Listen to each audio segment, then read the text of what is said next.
Bem, voltando aqui para o segundo bloco do nosso programa, a próxima notícia da pauta é sobre a questão de compartilhamento de informação.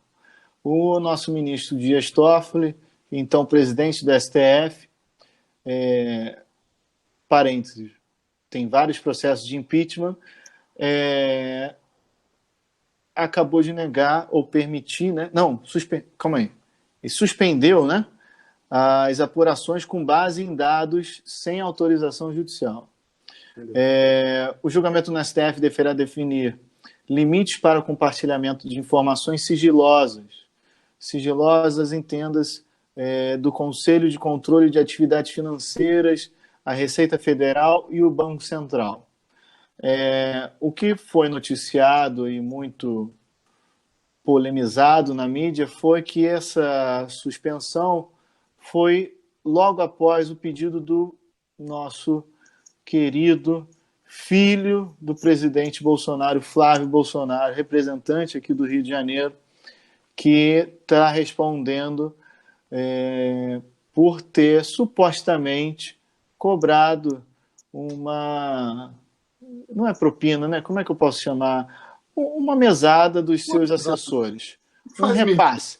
Um repasse, um faz-me-rir. Uma contribuição mensal. Não oficial. E aí ele está respondendo e, bem, nosso querido ministro Dias Toffoli suspendeu. O que vocês acharam aí dessa bela notícia? É mais do que esperado, né? Na verdade, assim, vou ser transparente o máximo possível. Eu aceito o ministro, o chefe de Estado, ou seja lá quem for, que defenda uma ideologia e que cumpra com os compromissos que assumiu, ainda que ilícitos, vou ser bem honesto. Então, eu acredito de verdade que na máfia, no crime organizado, eles têm os seus regramentos. Mas o que eu não consigo aceitar é alguém que nade ou vire de acordo com a onda ou com o vento que sopra. E esse é o ministro Dias Toffoli. Ele vai de acordo com a maré. Então, se a maré é a favor do Bolsonaro, ele vai decidir a favor do Bolsonaro.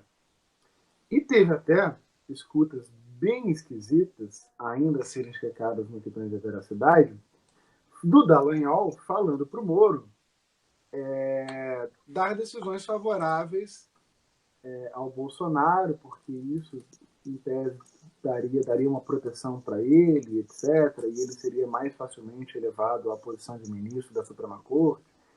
Ou seja, nós sabemos que tem esses esquemas, esses favores. Mas, em se tratando do Dias Toffoli, ele é o único ministro da Suprema Corte que a mídia e a sociedade civil imputou a ele, a um só tempo, petista e de direita. Então, ele foi acusado durante muitos anos de favorecer o PT, porque foi advogado do PT, não sei o quê, e agora ele é acusado do contrário, de ser o cara que favorece o Bolsonaro, o cara que... Veja o absurdo, o cara que senta, magistrado, ministro, mas magistrado, juiz, o cara que senta com o governo para tratar de pautas que o STF vai ter que defender depois, vai ter que julgar depois, e a autonomia dos ministros? Que tipo de pacto o judiciário pode fazer impedindo a autonomia do juiz de primeira instância? E o livre convencimento motivado do juiz? E os princípios constitucionais que fazem parte disso?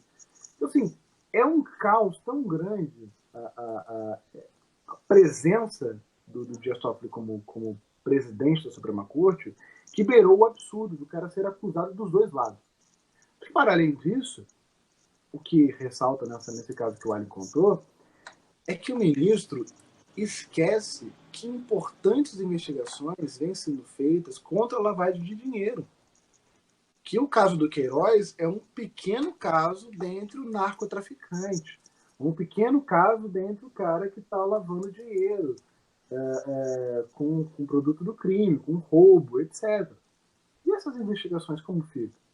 Vou ter que sempre pedir à justiça a possibilidade de averiguar se eu posso continuar investigando ou não, quando se trata de elementos que, veja, o caso do COAF, assim, tenho elementos de uma movimentação financeira estranha. Vou ter que suspender, pedir autorização judicial, sendo que em tese não tem nenhum elemento ainda judicial, jurídico, nem envolvi o MP ainda.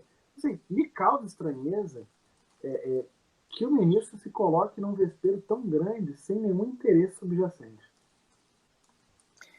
E detalhe, a decisão do abençoado vai completamente contra, tá, todos tratados internacionais versando sobre lavagem de dinheiro que o Brasil é signatário. O mundo inteiro discute, combate, cria situações, legislações, né, e diretrizes para combate à lavagem de dinheiro. O COAF, basicamente, existe para combater a lavagem de dinheiro.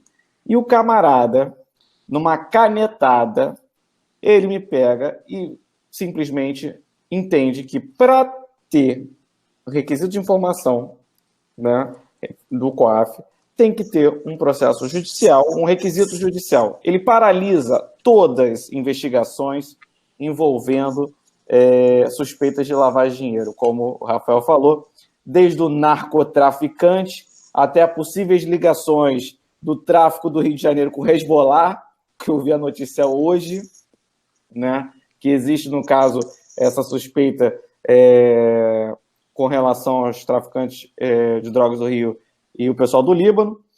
Então, assim, dá uma paralisada em todas as investigações na canetada por causa de um caso específico lá da mesadinha lá da Alerj. Então, assim, lembrando que esse caso aí do Queiroz, né, que está enrolado até o pescoço, diziam que a Polícia Federal já estava quase na porta dele para pegar quando saiu a decisão, é uma prática, digamos, dizem, comum aqui no Rio de Janeiro, não sei nos outros estados, mas aqui no nosso Rio de Janeiro dizem ser comum.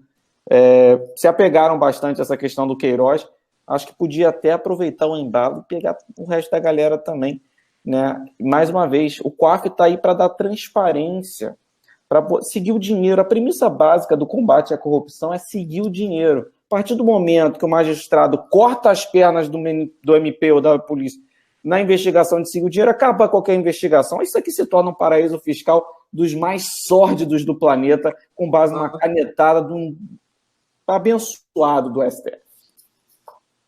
E vou trazer um outro elemento aqui.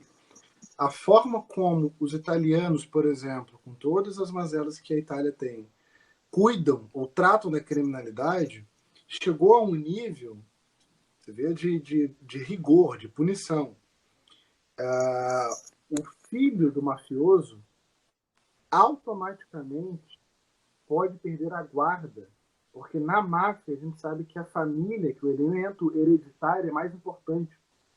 Então, quando a criança nasce, você vê decisões da Justiça da Itália retirando a guarda e colocando a criança no orfanato.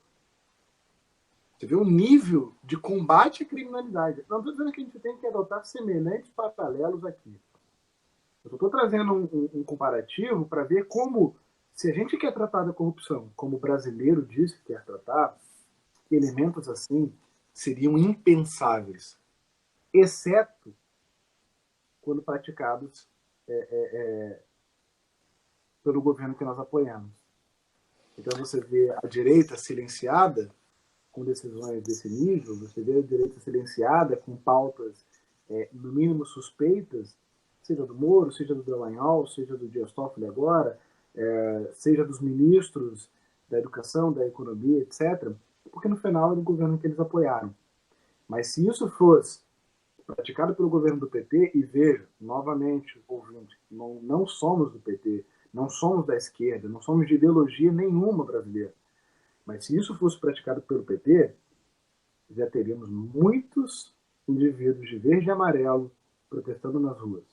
O que me faz pensar é que o movimento, como, por exemplo, aquele infeliz movimento de crianças do Movimento Brasil Livre, foi um movimento, na verdade, pago por grupos importantes do empresariado e de grupos de atores importantes políticos, para movimentar.